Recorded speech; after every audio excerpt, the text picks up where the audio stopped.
की शुरुआत करते हैं। देश में दीपावली का त्यौहार मनाया जा रहा है। उत्तराखंड के सीएम थामी ने पौड़ी में सेना के जवानों के बीच पहुंचकर दिवाली मनाई। जवानों को मिठाई खिलाकर उन्होंने शुभकामनाएं दी। तो सैनिकों के साथ दीपावली मिलन कार्यक्रम में शामिल हुए सीएम थामी मिठाई खिलाकर दीपावली की जवानों को बधाई सीएम थामी ने दी है।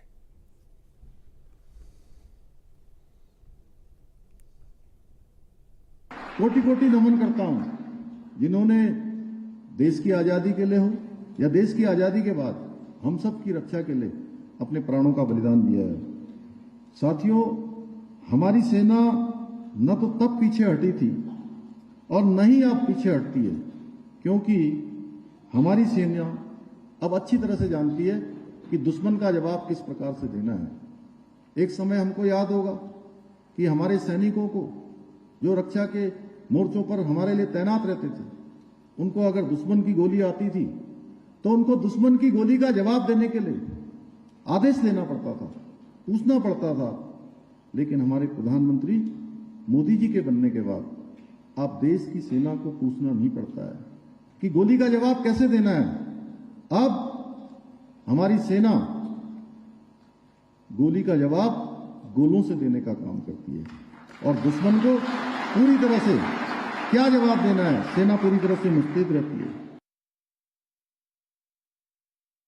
इतना ही नहीं, अब हमारे प्रधानमंत्री जी के कुशल नेतृत्व में देश की रक्षा सुनिश्चित करने के उद्देश्य से हमारी सेना आवश्यकता पड़ने पर दुश्मन को उसके घर में जाकर जवाब देने का भी मादा रखती है। और हमने देखा सर्जिकल स्ट्राइक एक हमारे सामने बहुत बड़ा इसका उदाहरण है।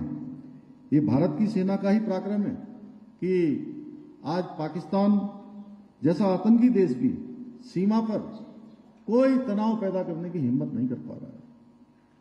अभी मैं जम्मू कश्मीर गया था पिछले दिनों, जुलाई माह में हमारे 5 वीर बहादुरों ने देश की रक्षा के लिए अपने प्राणों का सर्वोच्च बलिदान वहां दिया था। मैं उस स्थान पर जाकर भी मैं चुनाव के संबंध में गया था, लेकिन जैसे ही मुझे बताया कि वह यही क्षेत्र है जहां पर आपके उत्तराखंड के गढ़वाल रेजिमेंट के 5 सैनिक शहीद हुए थे, 5 सैनिकों ने बलिदान दिया था, मैं उनको वहां भी श्रद्धांजलि देने गया था।